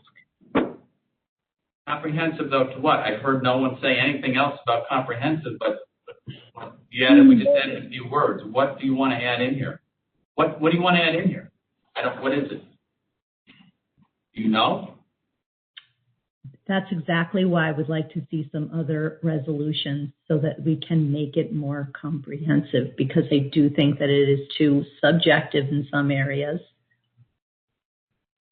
and too focused. So I would like to get some more language. I'm not sure there's something bad about focusing on the problem, but I get it. You want to add more to it, but who's going to do the research and add more to it? Are you going to do it? Am I going to do it? Who's going to do this? I'm just concerned that we're going to be here Friday with the same document. That's what's going to happen. I know that. If we can, like I said, get copies of the other towns' resolutions, if they're done, and review them and come up with a new draft that can be distributed to everyone prior to Friday's meeting, then we can have a finished product for Friday's special meeting. Let's say those documents are. So here's the part. This is why, and the reason why I'm concerned, I think I explained at the beginning, this started with a process that I had hoped that all 5 towns were going to basically sign the same document. That's where we started. And unfortunately, as we know, each town has their own thoughts and want to do different things. Sure, exactly. So, and it sort of fell to each town to take some of the language we had and craft our own document. So that's kind of where we're at. So I don't know. I really, at this point, I was disappointed because that's how we all kind of started talking about it, but it didn't end up there. So, which is fine. We'll do our own thing. We'll get it to the legislature and or the governor, and hopefully we can all meet together. That's still the plan.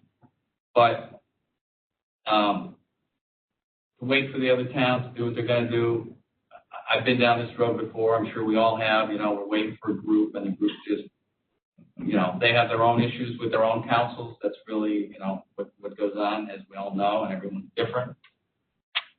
So, I'm not going to hold out for the other towns and see what they do or don't do. I tried that. I've been talking about this with some of the other mayors for, I don't know, it's been at least 2 or 3 weeks, and kind of nothing happened for a while, and kind of waited, and Newington did something, and then we came up with this. So, it's already been delayed probably 3 weeks from some of our initial work. So, I guess I don't see, if we want to make it more inclusive, I guess that's okay. But I don't know what we're going to add. And I guess no one seems to know what we're going to add. And I guess in a day or two, we're going to know that answer. Mm-hmm. It's a difficult problem for a day or two. There's so much we can't add. There's many things. We can add the police accountability bill. We could write that in right now. But that needs to be reviewed. Maybe we throw that in there right now. Because that's a mess. That's a disaster. Should we throw that in? What do you think, council? That's very expansive, what we're talking about, right? Should we add that? I'm not looking to write a bill. That's what's going to happen in Hartford, hopefully. No, I said no. We're talking about the police account. We're adding that in as another thing that needs to be looked at. That's much more expansive than just the juvenile justice system. Mm-hmm. So should we add that in while we're out here talking about it? Well, let's defer to everyone. Should we add that in? I'm asking. No one's talking. I'll ask everybody. Joanne, should we add that in? Perhaps. Perhaps. Oh, can we make a decision? Yes or no? Mayor? Yes. I'd like to review this further. I would like to make a motion to take a vote on this evening. I don't think waiting till Friday is going to make any difference. If somebody will second that, I think we need to move forward. I'm sorry. If it's not going to make any difference, then why rush it? Because I think it needs to go up to Hartford right away. I think it needs to be done. This is becoming. I'm sorry. I'm not going to argue about this. That's how I feel. It's not an argument. I respect what you feel. I respect how you feel. Now, I may agree with some of the points you're trying to make. But the point is that if it doesn't make a difference, then why rush it? You got to make sure it's right. I personally want to see some language that speaks to the adults. Like juvenile is fine. But for example, make it more precise. Let's add adults. We can do that right now. Perfect. Go for it. But rewrite the whole document. But why rush it? It's almost as if it's becoming some sort of publicity stunt, guys. Like you're playing to an audience. No, that's not the case. No. You're not going to turn the argument around and make it a publicity stunt. I've seen a publicity stunt on Berlin Buzz the last few weeks, and I'm disgusted by it, quite frankly. I agree with you 100%. I agree with you 100%. Is this Mike speaking? Who's speaking? This is Raul Fernandez. Citizens still? This is Raul Fernandez. Who's speaking? I'm a concerned citizen, guys. We're on the same side. You guys, we're on the same side. Excuse me, please. This is at this time, number one, it's the council that should be speaking. Right. And number two, if the mayor decides to open it up again to the audience and citizens, at that point, then you can address your concerns. But right now, it is with the council. Okay? let me, I am curious though, Raul, go ahead. I'm going to open up. What do you have to say, Raul? And I apologize. I thought I was talking to Mike, but Raul, what do you have to say? Raul? Muted. I'm sorry, can you hear me? Yeah, Raul. I'm going to open up. What do you have to say? Apologies, because I believe that you opened it before, and I thought that we were still continuing with that when it was already open. We asked for opinions from citizens. So if I might have spoken out of place, my apologies to you and the town council. That's okay, but go ahead. No, finish your thought. It's okay. So my only thought is that it doesn't make a difference. There are certain things in here I'd like to add, such as the adults. Can you guys hear me? I heard a lot of interference. Yeah, we got it. Okay. If it doesn't matter if we wait until Friday, then why does it matter to rush it through it today? No, I think the point is, Raul, it does matter, and I think it's already been delayed by that's just discussions that I thought this was going to happen a little bit sooner, and it didn't. And I guess everybody's kind of hung. I guess where I'm not understanding your issues, not you just personally, Raul, but this is just a document to start a conversation. There are facts in it, yes. It's not all inclusive. It's not an all inclusive review of our criminal justice system in Connecticut, which is never going to happen. So why would we even talk about it? This is about an immediate problem we're facing, and generally speaking, it is about juveniles. That is what is happening. They're arrested 2, 3, 4, 5, 15 times. That is the problem. Let's address the problem, at least throw it in here, and that's the start of a conversation, right? And that's all I think the mayors are looking to do as a group, the towns, the councils too, whoever we invite to the meeting, everybody's welcome. It's just to start a conversation. It's certainly not the be-all and end-all, and it never will be. It won't be today, it won't be on Friday, and it won't be a month from now. So whatever we had on Friday, I guess we can add it now. We can certainly add adults in there, and I agree, legislature, the General Assembly, that's fine, because it needs to go there, and it will go there.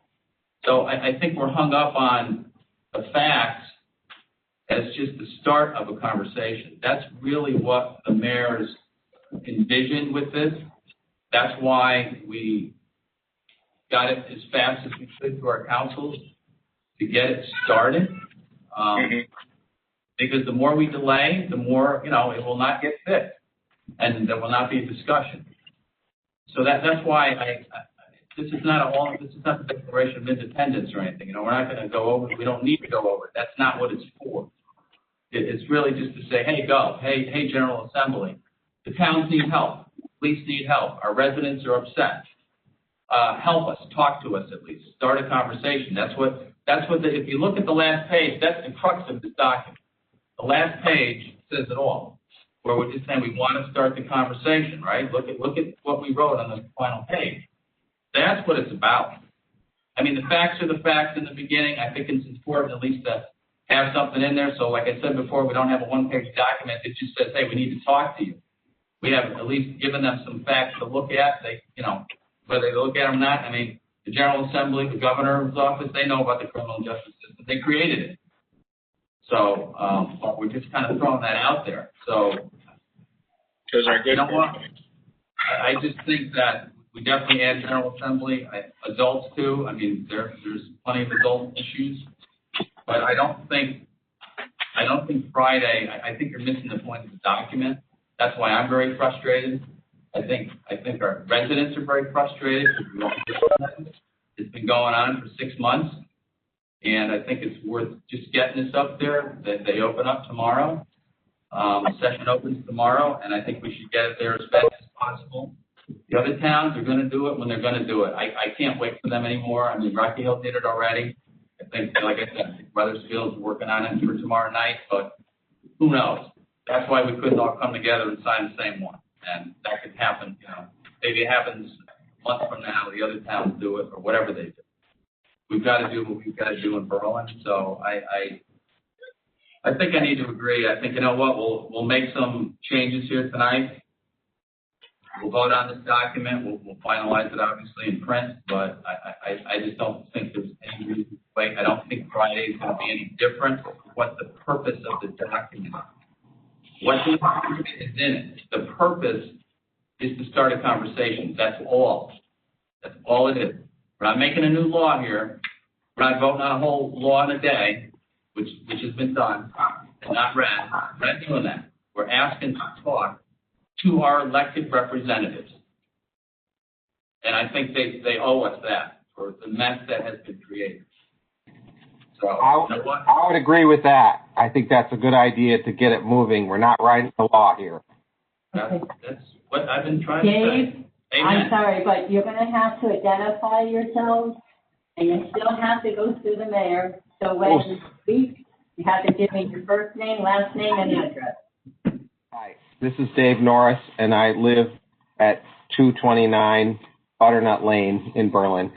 And so listening to all of this, and I would agree that we're not trying to write a whole law here. We're just trying to get in front of the governor and get some discussion about this. And I'm not worried about every little detail in here.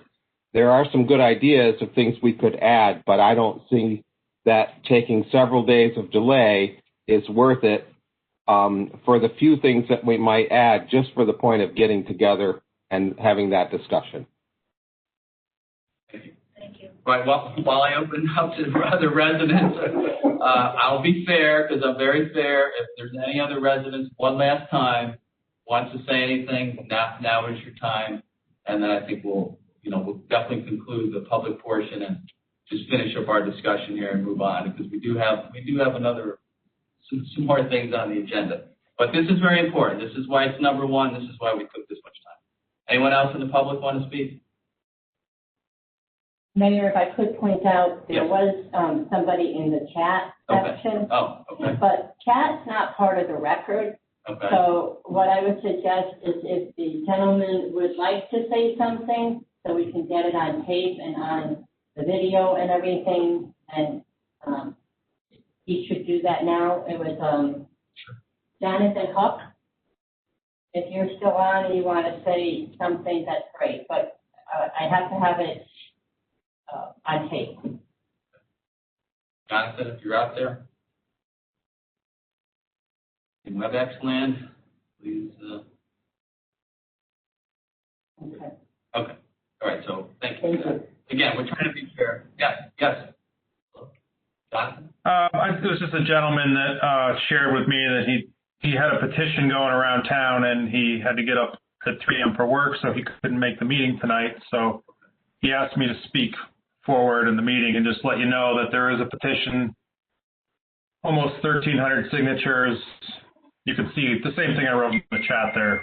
So it's addressing the situation. But if you'd like to add that to your notes or an additional document to give forward, that's fine as well. I can have them forwarded to you at the town hall. Jonathan? Yes, sir. For the record, it needs to be, on our tape here. Could you just, what does the petition say? What's the heading on the petition that 1,300 people have signed? Okay, let me pull it up here real quickly. That's great information. Yeah. I'm aware of that. That's great to hear that. That's why we're doing this meeting tonight. So this is addressed to the current governor. Okay. And there's 1,197 signed, and it notes it's a law that has changed in 2018 by Governor Malloy, critically affecting our safety and personal property. Minors under 18 are trespassing onto our properties and stealing vehicles and personal property, and just getting a slap on the wrist. Some of these minors are even armed. This situation keeps getting worse. The police aren't able to help us. There needs to be change, and that's all that's on it. Yeah. That's pretty succinct. Make that our resolution. Thank you, Jonathan. Thank you so much for that information. If whoever, I don't know who the keeper of that document is, but I don't have any trouble forwarding that unless it still wants to hang out there for more signatures and at a later date. All right, at a later date where they forward it along with this resolution, or you guys forward it on your own. But I think that's great. That's what I've been telling people to do. talk to our elected representatives, our General Assembly, and our governor. So that's great to see people taking action as they should. So thank you. Thank you all for all you do. Appreciate it. Thanks. Okay, if there's no one else in the public session, I'll end that the second time, but I think it's important to hear from our residents. So, all right, so we're back to this. All right, so, yes.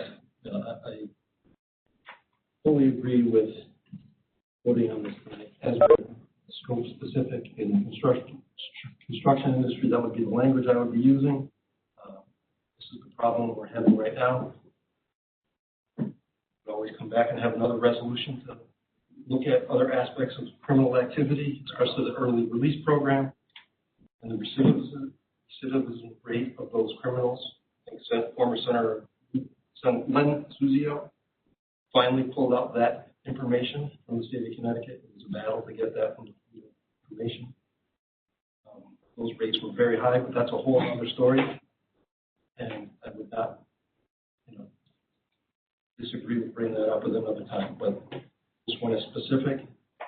Other towns that are going in the same direction need to get the message there as soon as possible.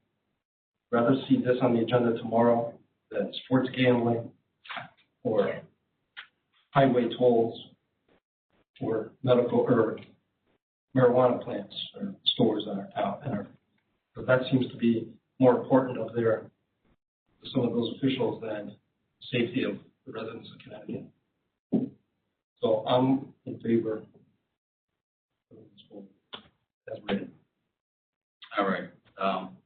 Thank you. All right. So I think we're going to take a motion, but I do want to add, I think it's fine. It does just on that, and we can obviously type up the final copy, right? We can fix it. Just going to edit it now and just on that. The second page, the paragraph, so the fourth paragraph, I think that's fine to say because I'm sure there are some adults groups consisting of groups of juveniles through adults. So just would take out the word young people and just say of young people, groups of juveniles through adults entering our neighborhoods. Does that make sense? Okay. So that's that. And is that good? You guys good with that? I'm good with that. And then we'll go ahead and we ask on the third page, we ask the additional tools we provided to both law enforcement courts to hold juveniles through adults accountable. Or juveniles and adults or through adults. I think we also talked about Mark adding in the legislature along with the governor too. Yeah. So definitely. So now at the where we. Therefore, it's resolved, the bottom part of page 3. So, yeah, we're going to add the General Assembly, right, to where we sit. So, Governor and General Assembly, where the Council strongly encourages the Governor and General Assembly. Wherever we see Governor, we'll add and General Assembly, correct? Yep. Three or four places on that page. Title.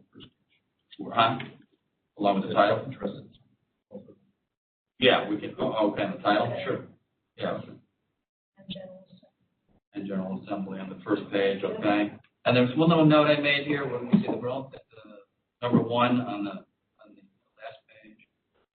Jointly encourages the Governor General to recognize that matters pertaining to juvenile and adult justice. We'll add and adult justice insufficiencies. All right, so we'll put and adult. Does that make sense?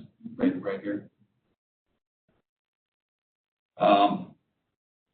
That is more encompassing. I think that accomplishes what we're looking for. Again, just start talking.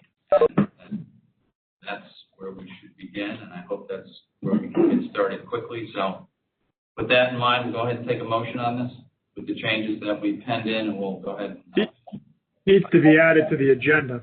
Yeah, we're going to take a motion to add it to the agenda first. Motion to add the resolution as amended to the agenda. All right, thank you. Second on that motion? Thank you. All those in favor? Aye. Opposed? Everybody, I didn't know. We do a roll call vote on it, just to make sure. Get everybody, because it's just difficult sometimes with the WebEx. No, I know, that's why. So to add it to the agenda, the motion is to add to the agenda. Councilor Angelica Sexton, Nay, not without further review and revision. Councilor Luddy, Yes. Councilor Payanessa, Yes. Councilor Rosso,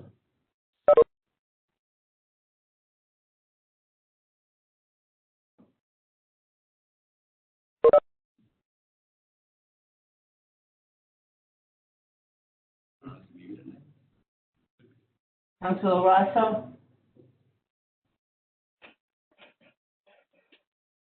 Councilor Yornaga, Aye. Councilor Beach, Yes.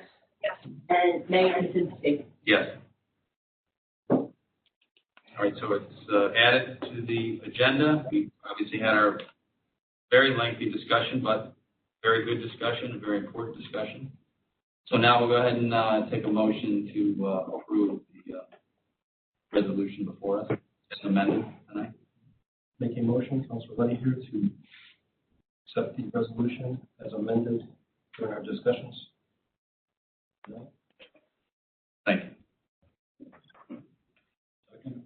Thank you. Take a vote on it. Just a roll call vote on it, please. Councilor Angelica Sexton, Nay. Councilor Luddy, Yes. Councilor Payanessa, Yes.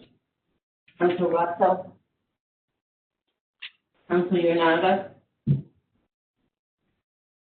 Councilor Beach, Yes. and Mayor Kaczynski. Yes. All right, thank you very much. We will make these corrections. I'm sure you guys will see the final copy. I appreciate all the time, but I think it was very important.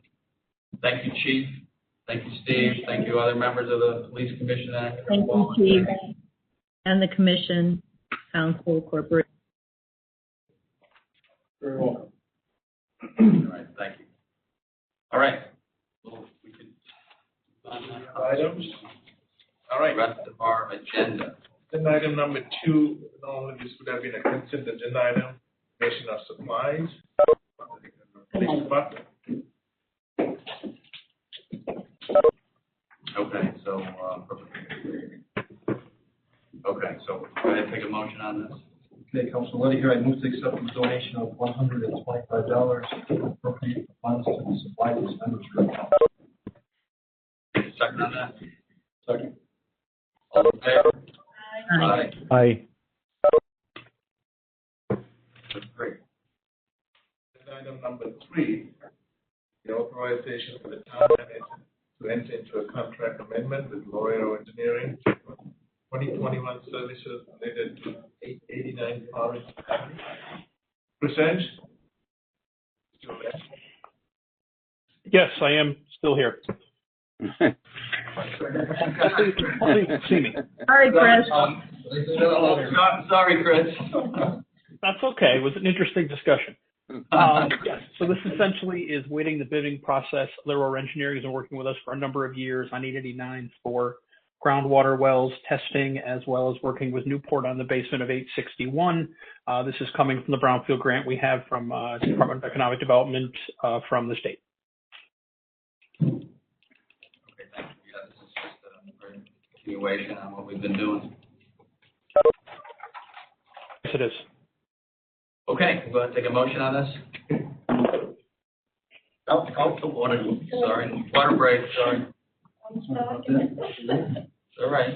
Okay, Councilor Lenny, I'm back. I will make a motion to waive the bidding process and authorize the town manager to enter into a contract with Laredo Engineering to provide services related to the environmental consulting for TP on Farmington Avenue, 2021.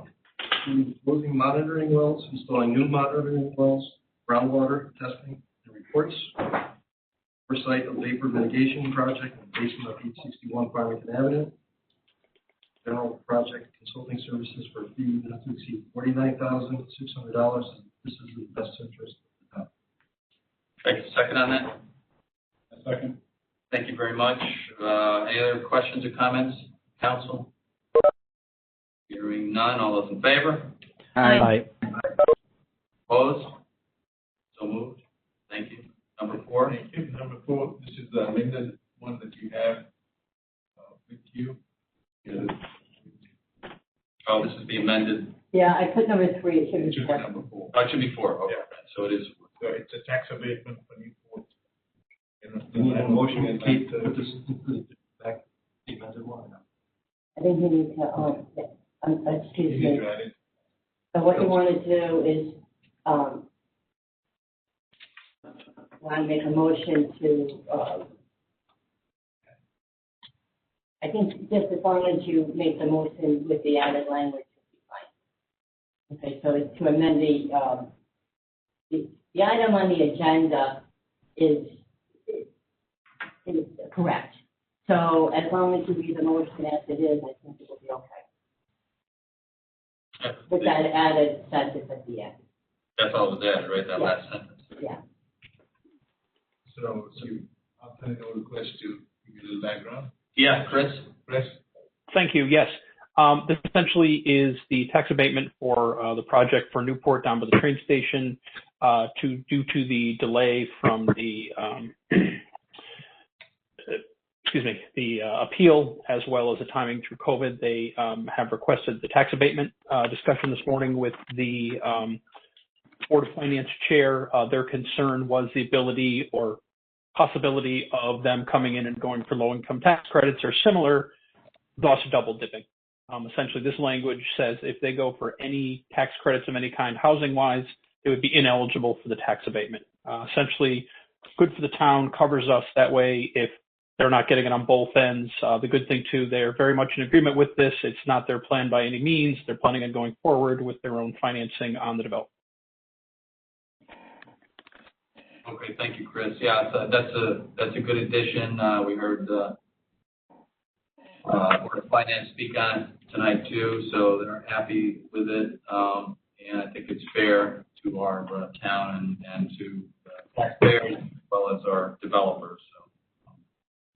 Well, I think it's good as well. If we have anybody coming up on the tail end behind this, it could be a similar situation, which is if you're going for these state tax credits, you're not eligible for our tax abatement program because really the tax abatements are to incentivize a development, not to be able to give them a benefit when they've already gotten the benefit from another state program or federal program.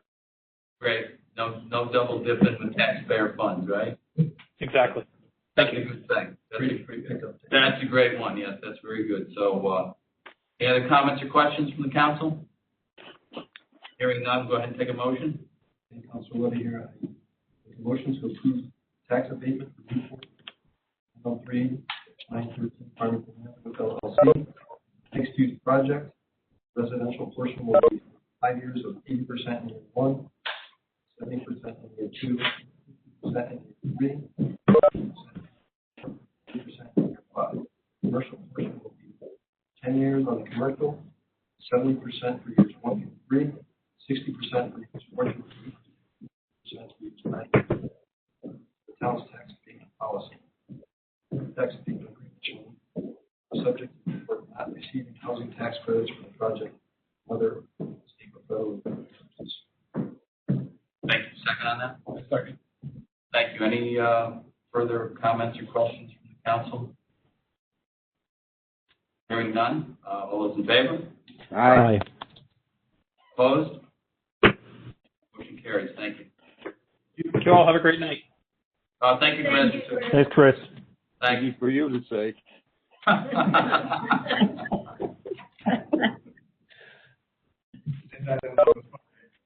authorize the town manager to sign the state deed grant for Sage Park and Bowen High School athletic field facility improvements, appropriate funds to the deep athletic field improvement grant account. Coming up the line, Steve was on the line. You want to? John? I'm still here. I think Kevin was going to take it from the beginning and we were going to come in after. Okay. Good evening. This grant was secured by the former speaker, a little bit over $2.7 million to do some work that the town has been looking to do. The biggest number would be Biscaglio Field, behind the high school, putting synthetic turf down, as the chair of the Parks and Rec Commission mentioned earlier tonight. And then there's 3 other smaller but also considered important projects. One is to help with the construction of restrooms and a storage facility at the newly constructed softball field at Sage Park. Some money to start doing some work on potentially relocating the road to kind of straighten it out at Sage Park as well. And then finally, replacing the scoreboard at Scalise Field. As the town manager mentioned, Steve Wood is here to talk, as well as Doug Solik, if you have any specific questions on those projects. Right. Did I see something that is Biscaglio Field there, right? That's the right name? I thought somebody said that's the wrong name. I thought somebody had sent something on that. No? Right, Steve or Jen? That is the correct name. They originally quoted it as Scalise Field, which was replaced 2 years ago. Right. They misspoken. It's Biscaglio. Okay, gotcha. They confused it with the Sage. Okay, that's okay. No, I saw something there was something wrong with it. Okay. Yeah, no, this is something obviously projects we need done for the town and State Bond Commission and our former Speaker of the House here, George Simowitz, saw fit to get some funding for us. Not any different than any other town. State helping us out with some which which allows us to use obviously other funding for other projects in town, of which there are many, as we know. So, if you have any questions, comments? Sure. Yeah. There are positives to grant money. Some people are happy about that, but one of the things about getting money for the field behind high school, that field has been up over years. It's hard to fix it. I have memories of a torn MCL ligament from practicing football on that field. Hard rock dirt that's always there because grass doesn't grow. But we will be saving some money transporting kids back and forth to Sage Park because we have an all-purpose field. People can use longer periods of the year. Definitely save money on the busing that way. I want to make sure we brought that up. Yep. Also, some of these projects have been on the top of the list for years for the Playing Fields Committee, some of our other youth organizations. So we'll be very glad that we get some of these improvements done. Okay. Any other comments, council members? Mark? Yes. I'd be remiss if I didn't just thank Joe. He's had a long time tenure up there, and yes. he understands the need for this. We all do, especially the Fields Committee, and it'll go beyond the high school. I think there's a little bit in it for the girls softball. So I think it's as we used to say in Hartford, its time has come. And I would urge everyone to support it. Yeah, thank you. Hey, do we know, just out of curiosity, what's the road relocation? I don't remember us ever talking about that. But you guys know in the Fields Committee what they're talking about, Pete or Brendan? Or? No, I know. People have always talked about maybe locating the entrance, state park entrance, out of that program. It's very good. Steve, is it the entrance area that they're talking about the road? Yes, it's the entrance area coming in right off of Jarvis Lane. 20 years ago, when they did a blueprint of expanding the front of Sage Park to host more fields, they put in reconstruction of the road to bring us in. I think that's where the number is a little skewed. We know that it's going to come in for a lot more than that, but it was written in the original part of the grant. Okay. All right. Well, and yeah, we know this will, I think, this will help, obviously, and we know it will help other. I know we have a shortage of fields in town, right? Pete, you know that, Brendan. We heard from the Fields Committee all the time from Park and Rec. So this will, I think, like you said, that field gets beat up behind the high school, and we know we can utilize it much more, and some other teams or youth sports can have some more field and more play time. So, all right. Any other comments or questions? Questions for anybody? Okay. We'll go ahead and take a motion. Mr. Mayor, I move to authorize the town manager to sign a $2,774,200.05 grant agreement with the State Department of Energy and Environmental Protection to describe the field areas approved in Sage Park and was reviewed by Corporation Council. Okay, so one motion. You have a second on that? Second. Thank you. Any other comments or questions? If not, all those in favor? Aye. Aye. Opposed? Motion carries. Second motion. Sure. Second part, I move to appropriate $2,774,000, $2,774,244.05. State Department of Energy and Environmental Protection grant for improvements to describe the field and various improvements at Sage Park. The athletic facilities improvements grant account pending the approval of board items. Thank you. Second on that? Second. Thank you, Pete. We're quick on that one. Quick on the trigger on that one. That's good. Still got it. We know that. Any other comments or questions? Hearing none, all those in favor? Aye. Opposed? Motion carries. Thank you. Thank you, everybody. Have a great night. All right. Thank you. Thank you guys for hanging out. Okay. So where are we at? So we have. We're at appointments. So as per usual, we usually make these appointments in our second meeting in January. We have a great packet of people here to just take our time and look at them. We typically wait for that second meeting and get the word out. I guess we have quite a few, right? We have other vacancies, right? Yep. So if we can get the word out in the next 2 weeks for more people to apply for whatever vacancies they're interested in or whatever we have, then we'll follow tradition and make ones that we have here appointments at the next meeting, and hopefully we'll have some more people that come in too. So we do have vacancies, and very many other commissions as well. So that's okay. We'll wait till that's what traditionally have done. Yep. Great. Thank you. And then on the next meeting, I'll give you the complete packet all over again. Okay. All right, so that you have everything. Everybody. I know there's been confusion when I just give you the new stuff and then you don't have the old So this stuff. is the full package. So I'll give you a complete packet as of what I have received, as of, in 10 days. All right. Thank you. Okay, town manager's report. Nothing. Wow. Whoa. Happy New Year. Happy New Year. Peter's happy. A little something extra in your paycheck next week. That one. Saving it all for next time. Okay. Special committee reports. I don't think we have any meetings. Council communications. Mark? Yes. Unfortunately, I have to report on another town father who has left us. Oh. Many of you knew him as Dr. Simmons, a local artist, but he was also a leader in our community. In fact, I have 2 of his prints in my collection.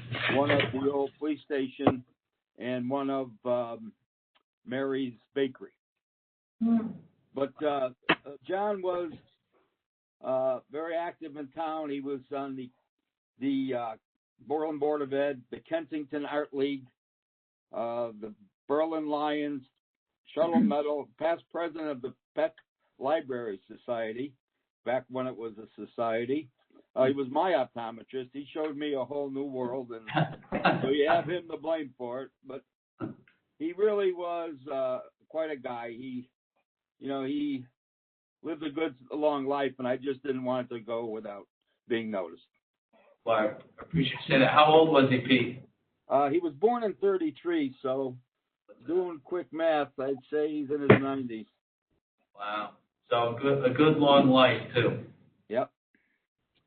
Devoted to volunteerism. That's always great to hear, and thank you for recognizing him. Thanks. That's great. Anyone else?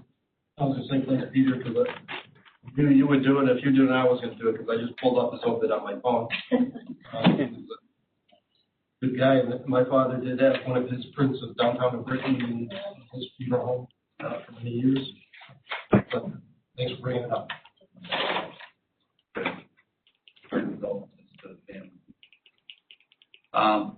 Okay, any other comments? Hearing none, go ahead and take a motion on the December 15th minutes. Sure. Motion to accept the December 15th. Second on that? Second. Any other comments on that? All those in favor? Aye. Opposed? So moved. And thank you all very much. I know it was a little bit longer night. I appreciate all the spirited discussion. I think it's all great. And thank you for that. And motion to adjourn? So moved. Second. Second. All those in favor? Aye. Aye. Thank you all. Have a good night. Thank you. Good night, folks. Be well. Good night. Stay well. Good night. Bye-bye. Good night. Happy New Year.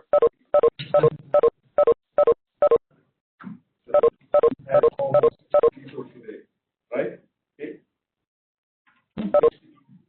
Oh, really? How many? I was at 60. Really? 60 Well, people? that alone ought to tell you something. Well, yeah. Topic was important. Listen, Topic was important. yeah, no, it's important. It was tough. I mean, I understand everything.